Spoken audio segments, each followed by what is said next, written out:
Hello friends, എല്ലാവർക്കും നമസ്കാരം. നമ്മുടെ ഇഷ്ട പരമ്പരയുടെ ഇന്നത്തെ പുതുപുത്തൻ വിശേഷങ്ങളിലേക്ക് ഏവർക്കും സ്വാഗതം. എല്ലാവർക്കും നല്ലൊരു ദിവസമാകട്ടെ എന്ന് ആശംസിച്ചുകൊണ്ട് തന്നെ നമുക്ക് വിശേഷങ്ങളിലേക്ക് കടക്കാട്ടോ.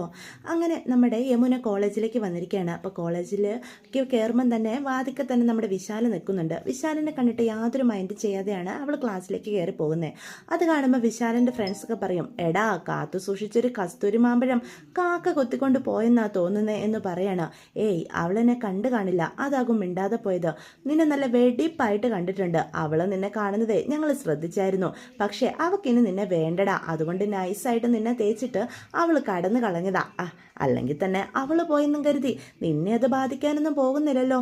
ഒരുപാട് പെൺകുട്ടികൾക്കിടയിലെ ഒരു കുട്ടി, അതുമാത്രമാണല്ലോ നിനക്കവള് എന്ന് ചോദിക്കാം. എന്തായാലും അവൾ ബുദ്ധിയുള്ള പെൺകുട്ടിയാ. നിന്റെ കള്ളത്തരം അവൾക്ക് മനസ്സിലായി. അതാ നിന്നെ നൈസായിട്ട് ഒഴിവാക്കി അങ്ങ് കടന്നു കളഞ്ഞത് എന്ന് പറയണം. കേൾക്കുമ്പോൾ വിശാലിന് അങ്ങോട്ട് ഇഷ്ടപ്പെടുന്നില്ല. താൻ ഒഴിവാക്കിയതാണെങ്കിൽ കുഴപ്പമില്ല, തന്നെ ഒരാൾ ഒഴിവാക്കിയിട്ട്, അതും യമുന തന്നെ ഒഴിവാക്കിയിട്ട് അങ്ങ് പോയി. അവൾ അങ്ങനെ സന്തോഷത്തോടെ ഈ കോളേജിൽ പഠിക്കുന്നത് എനിക്കൊന്ന് കാണണം, അവൾ എൻ്റെ പിന്നാലെ തന്നെ വരണം, അതുകൊണ്ട് എത്ര റിസ്ക് എടുക്കാനും ഞാൻ തയ്യാറാണ് എന്നൊക്കെ മനസ്സിലേക്ക് കടന്നു വരിക. അതുകൊണ്ട് തന്നെ കൂട്ടുകാരുടെ മുന്നിലേക്ക് പറയും, അവൾ എന്നെ കണ്ടിട്ടൊന്നും ഇല്ലടാ എന്ന് പറയാം. നിന്നെ കണ്ടു, നീ അങ്ങോട്ട് നോക്കിക്കേ, നിന്റെ ആജമ്മ ശത്രുവായിട്ടുള്ളവൻ്റെ കൂടെയാ അവൾ സംസാരിച്ചുകൊണ്ട് നിൽക്കുന്നത് എന്ന് പറയാണ്. ഇതാടാ പറഞ്ഞത്, കാത്തു സൂക്ഷിച്ച് കസ്തൂരി മാമ്പഴേ അന്തസ്സായിട്ട് നല്ല കാക്ക കൊത്തിക്കൊണ്ടങ്ങ് പോയെന്ന് പറയാം. എടാ കൂടുതൽ നീയൊക്കെ പറയണ്ട, അവൾ എൻ്റെ പിന്നാലെ വരുന്നത് നിന്നെയൊക്കെ ഞാൻ കാണിച്ചു തരാടാ എന്ന് വിശാലിൻ്റെ ഫ്രണ്ട്സിനോട് പറയാം. നീ ആണാണെങ്കിൽ അവളെ നിന്റെ പിന്നാലെ വരുത്തിക്ക്, ഞാനൊന്ന് കാണട്ടെ നിന്റെ മിടുക്ക് എന്ന് പറയണേ. പെട്ടെന്ന് വിശാല് യമുനയുടെ മുന്നിലേക്ക് കയറി ചെല്ലുകയാണ്. യമുനെ എന്ന് പിന്നിൽ നിന്ന് വിളിക്കുക. എന്താ വിശാലെ എന്നപ്പം യമുന ചോദിക്കും, നീ എന്താ എന്നെ കണ്ടില്ലായിരുന്നോ എന്ന് ചോദിക്കുക. നിന്നെ കണ്ടായിരുന്നല്ലോ, നീ നിന്റെ ഫ്രണ്ട്സിൻ്റെ കൂടെ അവിടെ ഇരിക്കുന്നത് ഞാൻ ശ്രദ്ധിച്ചിരുന്നു. എന്നിട്ട് നീ എന്താ എന്നോട് സംസാരിക്കാതെ പോയതോ? ഓ, ഞാനിനി എന്തിനാ നിന്നെ കണ്ട് സംസാരിക്കുന്നത്? അതിൻ്റെ ആവശ്യമുണ്ടെന്ന് എനിക്ക് തോന്നുന്നില്ല. നിന്നെ ആത്മാർത്ഥമായിട്ട് പ്രണയിച്ചിരുന്ന ഒരു യമുനയുണ്ടായിരുന്നു. ആ യമുനയെ നീ ആയിട്ട് തന്നെ നഷ്ടപ്പെടുത്തി കളഞ്ഞു. നീ നിന്റെ പുന്നാരച്ഛൻ്റെ മകനായിട്ട് അങ്ങ് ജീവിച്ചാൽ മതി. എന്നെ എൻ്റെ പാട്ടിനെ വിട്ടേക്ക് എന്ന് പറയാം. നിന്നോട് ഞാൻ പലപ്പോഴും പറഞ്ഞിട്ടുണ്ട്, എൻ്റെ അച്ഛനെ കുറ്റക്കാരനാക്കി ഇങ്ങനെ സംസാരിക്കരുതെന്ന്. അയ്യടാ, നിന്റെ അച്ഛനെ പിന്നെ ഞാൻ പുണ്യാളനാക്കാം. എൻ്റെ പാവം പിടിച്ച അച്ഛൻ കഷ്ടപ്പെട്ട് അധ്വാനിച്ചുണ്ടാക്കിയ കാശിന് ആ തോട്ടം സ്വന്തമാക്കിയിട്ട് ഒരു ഉളുപ്പുമില്ലാതെ എൻ്റെ മുന്നിൽ നിന്ന് സംസാരിക്കാൻ നിനക്ക് ഒരു മടിയും തോന്നുന്നില്ലേടാ എന്ന് ചോദിക്കാം. യമുനെ, ഞാൻ പറഞ്ഞു എൻ്റെ അച്ഛനെ വെറുതെ സംശയിക്കരുതെന്ന്. നീ നിന്റെ വീട്ടുകാർ പറയുന്നതനുസരിച്ച് തുള്ളാൻ നിന്ന് കഴിഞ്ഞാലേ നമ്മൾ തമ്മിലുള്ള ബന്ധത്തെ അത് ബാധിക്കും. അതിന് നമ്മൾ തമ്മിലിപ്പോൾ എന്ത് ബന്ധമുള്ളത്? എനിക്ക് നിന്നോട് സ്നേഹം ഉണ്ടായിരുന്നു. എൻ്റെ അച്ഛൻ മരിച്ചപ്പം നീ എനിക്കൊരു താങ്ങായിരുന്നു. നിന്റെ സ്നേഹവും പരിഗണനയും സ്പർശവും ഒക്കെ എന്നെ അത്രയേറെ സന്തോഷിപ്പിച്ചിരുന്നു, ഭ്രമിപ്പിച്ചിരുന്നു. പക്ഷെ ആ യമുന മരിച്ചടാ എന്ന് നീ നിന്റെ യഥാർത്ഥ സ്വഭാവം എൻ്റെ മുന്നിൽ കാണിച്ചോ, ആ നിമിഷം നീയുമായിട്ടുള്ള സകല ബന്ധങ്ങളും ഞാൻ ഉപേക്ഷിച്ചു. ആദ്യം എനിക്ക് അല്പം ബുദ്ധിമുട്ടുണ്ടായിരുന്നു, അത്രയേറെ ഞാൻ നിന്നെ മനസ്സിൽ കൊണ്ട് നടന്നിരുന്നതാ. പക്ഷേ യാഥാർത്ഥ്യം എന്താണെന്ന് മനസ്സിലാക്കി മുന്നോട്ട് പോകുന്നത് തന്നെയാ നല്ലതെന്ന് എനിക്കും ബോധ്യപ്പെട്ടു. അതുകൊണ്ട് ഇപ്പോൾ ആ പ്രശ്നത്തിന് ഇച്ചിരി അയവ് വന്നിട്ടുണ്ട്. ഞാനിവിടെ വരുന്നത് പഠിക്കാനാ. എന്നെ കാണാനോ സംസാരിക്കാനോ നീ ശ്രമിക്കരുത്. അത് നമുക്ക് രണ്ടു പേർക്കും നല്ലതല്ല. അല്ല, നിന്റെ അച്ഛൻ ഇത് അറിഞ്ഞു കഴിഞ്ഞാലേ ഒരുപാട് ബുദ്ധിമുട്ടും എന്ന് പറയാൻ കേട്ടോ. അതുകൂടെ കേൾക്കുമ്പോഴത്തേക്കും വിശാലിന് നല്ല ദേഷ്യം വരികയാണേ. അപ്പം യമുന എന്നിട്ട് ക്ലാസ്സിലേക്ക് കയറി പോവാ. എന്താടാ, അവൾ നിന്റെ വഴിക്ക് വന്നില്ലല്ലേ? അവൾ നല്ല ബുദ്ധിയുള്ള പെൺകുട്ടിയാ. അല്ലെങ്കിൽ തന്നെ നന്നായിട്ട് പഠിക്കുക മാത്രമല്ല, എല്ലാ കാര്യത്തിലും അവൾക്ക് നല്ല കഴിവാ. അതുകൊണ്ട് നിന്റെ മനസ്സിലിരുന്ന് മനസ്സിലാക്കി അവൾ നൈസായിട്ട് ഒഴിവാക്കിയത്. സാധാരണ നീയാണല്ലോ എല്ലാവരും തേച്ച് ഒട്ടിക്കാറ്. ഇത്തവണ നിന്നെ ഒരു പെണ്ണ് അന്തസ്സായിട്ട് തേച്ചു, അത്ര തന്നെ എന്നും പറഞ്ഞ് കൂട്ടുകാർ പീരി കേട്ടുവാണ് കേട്ടോ.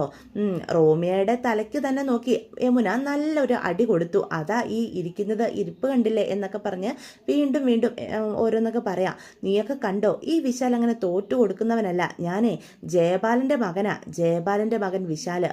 എൻ്റെ അച്ഛൻ ആരുടെ മുന്നിലും തോറ്റിട്ടില്ല. അവളുടെ അച്ഛനെ വരെയും തോൽപ്പിച്ചവനാ എൻ്റെ അച്ഛൻ. ആ അച്ഛൻ്റെ മകനായിട്ടുള്ള ഞാൻ ഒരു പീറപ്പെണ്ണിൻ്റെ മുന്നിൽ തോറ്റു കൊടുക്കുമെന്ന് നിനക്കൊക്കെ തോന്നുന്നുണ്ടോടാ? അവളെ ഞാൻ എൻ്റെ വഴിക്ക് കൊണ്ടുവരും. നീ ധൈര്യം ഉണ്ടെങ്കിൽ അവളെ നിന്റെ വഴിക്ക് കൊണ്ടുവന്നൊന്നും കാണിക്കണ്ട. മിനിമം ഈ കോളേജിൻ്റെ കോമ്പൗണ്ടിൻ്റെ പുറത്ത് അവളെയായിട്ട് നീ ഒന്ന് ഇറങ്ങുക.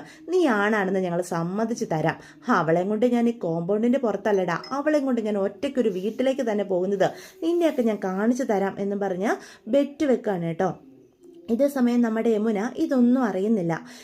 യമുനയ്ക്കാണെങ്കിൽ പ്രോജക്റ്റ് വെക്കേണ്ട ദിവസമായിരുന്നു. അപ്പോൾ കോളേജിലെ പ്രോജക്റ്റ് ഇന്ന് കൊണ്ടുവന്നിട്ടുമില്ല. ആകെ ടെൻഷൻ അടിച്ച് കോളേജിൽ ഇങ്ങനെ നിൽക്കുക.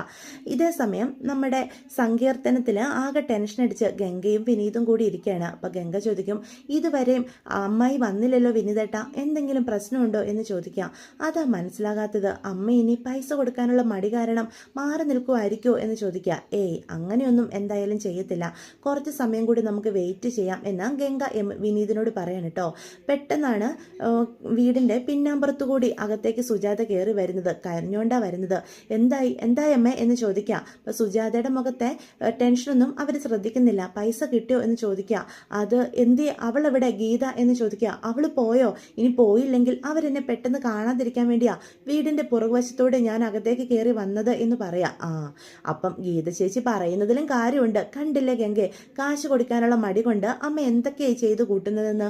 അവരെ മുഖം പോലും കാണിക്കാൻ ഇഷ്ടമില്ലാതെ പിന്നമ്പുറത്തു കൂടി വന്നിരിക്കുന്ന അമ്മ എന്തിനു വേണ്ടിയായി കാശെല്ലാം കൂടി കെട്ടിപ്പൂട്ടി വെച്ചിരിക്കുന്നത്? എനിക്ക് വേണ്ടിയോ? എനിക്കൊരു നയാ പൈസ പോലും വേണ്ട. എനിക്ക് വേണ്ടതൊക്കെ ഞാൻ അധ്വാനിച്ചുണ്ടാക്കുന്നുണ്ട് എന്ന് വിനീത് പറയാം. എടാ നീ ഒന്നെന്നെ മനസ്സിലാക്കടാ എന്ന് പറഞ്ഞ് സുജാത അവരുടെ രണ്ടുപേരുടെ മുന്നിൽ നിന്ന് കരയാം. അത് കാണുന്ന ഗംഗ ചോദിക്കും, എന്താ അമ്മായി പ്രശ്നം എന്ന് ചോദിക്കാൻ കേട്ടോ. അപ്പോഴത്തേക്കും പെട്ടെന്ന് വിനീതും അമ്മയുടെ കണ്ണുനീര് കാണുന്നത്. എന്താ അമ്മേ, എന്തെങ്കിലും പ്രശ്നമുണ്ടോ എന്ന് വിനീത് ചോദിക്കുക. എടാ മക്കളെ, ഞാൻ കഷ്ടപ്പെട്ടുണ്ടാക്കിയ കാശ് മുഴുവനും പോയടാ എന്ന് പറയാം. കാശ് പോകാനോ? അമ്മ ബാങ്കിൽ പോയതല്ലേ എന്ന് ചോദിക്കാം. എടാ, ഈ പുഷ്പവാടിയിലുള്ള എല്ലാ ആൾക്കാരും കൊണ്ട് കാശ് നിക്ഷേപിക്കുന്നത് ആ ബാങ്കിലാണ്. അവരുടെ പിന്നാലെ നടന്ന എൻ്റെ കയ്യിലെ സകല കാശുകളും അവരുടെ ബാങ്കിൽ കൊണ്ടേ നിർബന്ധിച്ച് ഡെപ്പോസിറ്റ് ചെയ്യിപ്പിച്ചത്. അതുമാത്രമോ, എൻ്റെ കയ്യിലുള്ള ഒരു തരി സ്വർണത്തിൻ്റെ തരിവ് പോലും അവരുടെ ബാങ്കിലെ ലോക്കറിൽ കൊണ്ട് ഞാൻ വെച്ചടാ എന്ന് പറയാം. അതിനിപ്പോൾ എന്തുണ്ടായി? ഇന്ന് ഞാൻ ചെന്നപ്പം ബാങ്ക് പൂട്ടിക്കിടക്കുന്നു. ആ ബാങ്കുകാരെല്ലാവരും കാശ് സ്വർണ്ണമൊക്കെ അടിച്ചുകൊണ്ട് പോയടാ. ഈ നാട്ടിലുള്ള സകല നാട്ടുകാരും ചതിച്ചിട്ടാ അവർ കടന്നു കളഞ്ഞിരിക്കുന്നത്. ഞാനവിടെ ചെല്ലുമ്പോൾ ബാങ്ക് പൂട്ടി ആൾക്കാരെല്ലാം ബാങ്കിന് മുന്നിൽ നിന്ന് സമരം ചെയ്യുക. കേസൊക്കെ കൊടുത്തു കഴിഞ്ഞാൽ എന്തെങ്കിലും ഇത് കിട്ടുമെന്നൊക്കെ പറയുന്നു. ഏത് കാലത്ത് കിട്ടാനാ? എൻ്റെ കയ്യിൽ ഒരു തരി കാശില്ല. എന്തിന്? ഒരു തരി സ്വർണം പോലും ഇല്ല. എൻ്റെ ഈ ദേഹത്ത് കിടക്കുന്ന സ്വർണ്ണാഭരണങ്ങളെല്ലാം ഗോൾഡ് പ്ലേറ്റ് ആയിട്ടുള്ളതാ. അല്ലാതെ ഞാൻ തനിയെ ആയതുകൊണ്ട് എല്ലാം കൊണ്ട് ലോക്കറി വെച്ചിരുന്നു എന്ന് സുജാത പറയാണ്. അത് കേൾക്കുമ്പോഴത്തേക്കും എന്ത് മറുപടി പറയണമെന്നറിയാതെ വിനീതും ഗംഗയും നിൽക്കുകയാണ്.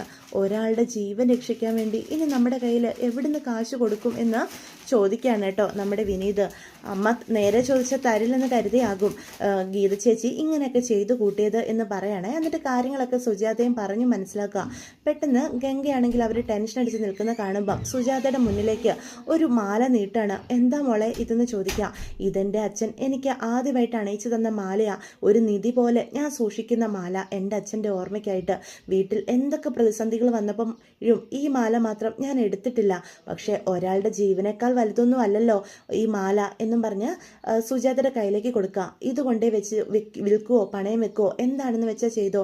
ഇന്നത്തെ സ്വർണ്ണവിലയ്ക്ക് എന്തായാലും 3-3.5 ലക്ഷം രൂപ കിട്ടാതിരിക്കില്ല. അത് ഗീതേച്ചിക്ക് കൊടുക്കുക എന്ന് പറയാൻ കേട്ടോ. അത് കാണുമ്പം നെഞ്ച് നീറിപ്പോവാണ് സുജാതയുടെ. മോളെ ഗംഗെ, നിന്നെപ്പോലെ ഒരു മാണിക്യത്തെ ആണല്ലോടി ഞാൻ ഒരുപാട് ദ്രോഹിച്ചത്. എന്നോട് ക്ഷമിക്കും മോളെ എന്നും പറഞ്ഞ് സുജാത ഗംഗയെ ചേർത്ത് പിടിച്ച് നെറ്റിയിലും കവിളിലും ഒക്കെ ഉമ്മ കൊടുക്കാണ് കേട്ടോ. മരുമോളും അമ്മയും തമ്മിലുള്ള ഈ സ്നേഹം കാണുമ്പോൾ നമ്മുടെ വിനീതിൻ്റെ മനസ്സ് നിറയാണ്. തൻ്റെ കുടുംബത്തിൻ്റെ അവസ്ഥ കണ്ടറിഞ്ഞ് തൻ്റെ കൂടെ തന്നെ നിൽക്കുന്ന ഭാര്യ ആകാൻ ഗംഗയ്ക്ക് സാധിക്കുന്നുണ്ടല്ലോ എന്നുള്ളത് കൊണ്ട് തന്നെ ഒത്തിരി സന്തോഷത്തോടു കൂടിയാണ് വിനീത് ആ ദൃശ്യം കാണുന്നത് കേട്ടോ. ഇതേ സമയം നമ്മുടെ യമുനയാണെങ്കിൽ ക്ലാസ്സിൽ കയറാതെ പുറത്ത് തന്നെ നിൽക്കുക. അപ്പോൾ കൂട്ടുകാരി വന്നിട്ട് ചോദിക്കും, എടി നീ എന്തിനാ ക്ലാസ്സിൽ കയറാതെ ഇങ്ങനെ പുറത്ത് നിൽക്കുന്നത്? എടി സാറിൻ്റെ സ്വഭാവം നിനക്ക് അറിയാലോ, മറ്റുള്ള സാറുമാരെ പോലെ അല്ല ഈ സാറ് എന്ന് പറയാം. നമ്മുടെ വീട്ടിലുള്ളവരെ പറയാൻ കുറ്റപ്പെടുത്തും. നിനക്കൊക്കെ വീട്ടിൽ എന്താ പണി എന്നൊക്കെ പറഞ്ഞ് ഒരുമാതിരി കുത്തിയുള്ള സംസാരം. സാറിൻ്റെ ആ സംസാരം കേൾക്കുന്നതിനേക്കാൾ ഭേദം ഞാൻ ഇന്ന് ക്ലാസ്സിൽ കയറാതെ 1 അവർ കട്ടാക്കുന്നതാ എന്ന് യമുന പറയാം. എടി അങ്ങനെ പേടിച്ച് നമുക്ക് ജീവിക്കാനായിട്ട് സാധിക്കുമോ? നീ മറന്നുപോയി, നാളെ കൊണ്ട് നീ പ്രൊജക്റ്റ് വെക്കൂലോ എന്ന് പറയാം. ഓഹ് സാരമില്ലടി, ഞാൻ ഇന്ന് ക്ലാസ്സിൽ കയറുന്നില്ല. പെട്ടെന്നാണ് വിശാൽ യമുനയുടെ അടുത്തേക്ക് വരുന്നത്. വിശാൽ പറയും, എനിക്കൊന്ന് സംസാരിക്കണം. സംസാരിച്ചോളൂ, ഞങ്ങൾ രണ്ടുപേരും സംസാരിക്കല്ലേ, വിശാൽ ഞങ്ങളോട് സംസാരിച്ചോ എന്ന് പറയാണ്. എനിക്ക് സംസാരിക്കേണ്ടത് നിന്നോട് ഒറ്റയ്ക്ക എന്ന് യമുനയോട് പറയാം. ഒറ്റയ്ക്ക് എന്ത് സംസാരിക്കാൻ? അപ്പോൾ കൂട്ടുകാരുടെ പേര് അദീന എന്നാണ്. അദീന പ്ലീസ്, എനിക്ക് യമുനയോട് ഒറ്റയ്ക്ക് സംസാരിക്കാനുള്ളത്, ഒന്ന് പോകാവോ എന്ന് ചോദിക്കുക. ഓ ആയിക്കോട്ടെ, ഞാൻ പോയി തന്നേക്കാം എന്ന് പറഞ്ഞ് ആ ഫ്രണ്ട് ക്ലാസ്സിലേക്ക് കയറി പോവാം. നിനക്ക് എന്താ സംസാരിക്കാനുള്ളതൊക്കെ സംസാരിച്ച് നമ്മൾ തീർത്തത് തീർന്നതല്ലേ, ഇനി ഈ ബന്ധം മുന്നോട്ട് കൊണ്ടുപോകാൻ എനിക്ക് താല്പര്യമില്ല എന്ന് പറയാം. യമുന, നീ എന്നെ ഒന്ന് മനസ്സിലാക്കുക. നിന്നെ ഞാൻ ആത്മാർത്ഥമായിട്ട് തന്നെയാണ് സ്നേഹിച്ചത്. നീ ഇല്ലാതെ എനിക്ക് ജീവിക്കാൻ പോലും സാധിക്കില്ല. നീ ഇന്ന് ബ്രേക്ക് പറഞ്ഞ് പോയപ്പോഴാണ് എനിക്ക് ശരിക്കും നിന്റെ വില മനസ്സിലാക്കാൻ പറ്റിയത്. എന്നോട് ക്ഷമിക്കുമോളെ, എൻ്റെ അച്ഛൻ്റെ മകനായിട്ട് ഞാൻ ചിന്തിച്ചോളൂ. നിൻ്റെയും നിൻ്റെ കുടുംബത്തിൻ്റെയും വേദനയോ നിസ്സഹായ അവസ്ഥയൊന്നും ഞാൻ മനസ്സിലാക്കിയില്ല. അതെൻ്റെ തെറ്റാ, എന്നോട് ക്ഷമിക്കുക എന്ന് പറയാം. നിന്നെയും നിൻ്റെ കുടുംബത്തിനുള്ളവരെയും ഞാൻ അടിച്ചമർത്തി സംസാരിച്ചിട്ടുണ്ട്. അതൊക്കെ എൻ്റെ വിവരക്കേടാ. പക്ഷെ അതിനെല്ലാം ഉപരി എൻ്റെ അച്ഛനേക്കാളും എൻ്റെ കുടുംബത്തിനേക്കാളും ഒക്കെ എനിക്ക് വിലമതിക്കാനാകാത്തത് നീയാ യമുനെ. എന്നെ ഉപേക്ഷിക്കരുത്, എനിക്ക് നീയില്ലാതെ പറ്റത്തില്ലടി എന്ന് പറഞ്ഞ് വിശാല യമുനയുടെ മുന്നിൽ അഭിനയിച്ച് തകർക്കുകയാണ് കേട്ടോ. നമ്മുടെ പൊട്ടി യമുന അതിൽ വീണു പോവുകയും ചെയ്യും. യമുന ആണെങ്കിൽ അന്ധമായി സ്നേഹിക്കുന്നുണ്ട് വിശാലിനെ. അവൻ്റെ തെറ്റ് മനസ്സിലാക്കി തന്നിലേക്ക് തന്നെ തിരിച്ചു വരണമെന്നാണ് കേട്ടോ യമുന ആഗ്രഹിക്കുന്നത്. അതുകൊണ്ട് മാത്രം യമുന അവനെ കണ്ണുമടച്ച് വിശ്വസിക്കുക. ഇങ്ങനൊരു മാറ്റമോ വിശാലെ ഞാൻ ആഗ്രഹിച്ചത്. നീ എന്നെ മനസ്സിലാക്കിയല്ലോ. നിന്നോട് ഓരോ തവണയും എതിർത്ത് സംസാരിച്ച് നീയുമായിട്ടുള്ള ബന്ധമൊക്കെ അവസാനിപ്പിച്ചു എന്ന് പറയുമ്പോഴും എൻ്റെ ഇടനെഞ്ച് എന്തുമാത്രം നേറിയെന്നറിയാവോ. ആത്മാർത്ഥമായിട്ട് ഇങ്ങനെ ഒരു കുറ്റം ഏറ്റുപറച്ചില്ല നിന്നിൽ നിന്ന് ഞാൻ പ്രതീക്ഷിച്ചുള്ളൂ. എനിക്ക് അങ്ങനെയൊന്നും നിന്നെ വെറുക്കാനായിട്ട് സാധിക്കില്ലടാ. ഞാൻ അത്രയേറെ നിന്നെ ആത്മാർത്ഥമായിട്ട് പ്രണയിക്കുന്നുണ്ട്. എൻ്റെ പ്രണയം അത്രയ്ക്ക് പരിശുദ്ധമാണ്. അതുകൊണ്ടല്ലേ നിനക്ക് നിന്റെ തെറ്റ് മനസ്സിലാക്കി എന്നെ അംഗീകരിക്കാനായിട്ട് സാധിച്ചത്. ഇത്രേ ഞാൻ ആഗ്രഹിച്ചിട്ടുള്ളൂ എന്ന് പറയാം. അല്ല, നീ എന്താ ഇന്ന് ക്ലാസ്സിൽ കയറാത്തത്? ഓ അതോ, പ്രൊജക്റ്റ് എടുത്തില്ല. വെറുതെ എന്തിനാ സാറിൻ്റെ വായിലിരിക്കുന്ന ചീത്ത കേൾക്കുന്നതെന്ന് കരുതി അവർ കട്ടാക്കാമെന്ന് വിചാരിച്ചു. അങ്ങനെയാണെങ്കിൽ നമുക്ക് രണ്ടുപേർക്കും ഒരുമിച്ച് പുറത്ത് പോയിട്ടൊന്ന് വരാം. ഏയ് അതൊന്നും വേണ്ട വിശാൽ എന്ന് പറയട്ടോ യമുന. അതെന്താ, നിനക്ക് എന്നെ ഇപ്പോഴും വിശ്വാസം വന്നിട്ടില്ലേ? എന്നോടുള്ള നിന്റെ പ്രണയം അത്ര ആത്മാർത്ഥമായിട്ടുള്ളതാണെങ്കിൽ എന്നെ വിശ്വസിച്ച് നിനക്ക് എൻ്റെ കൂടെ വരാലോ. നമ്മൾ ആദ്യമായിട്ടൊന്നും അല്ലല്ലോ പുറത്തു പോകുന്നത് എന്ന് ചോദിക്കുക.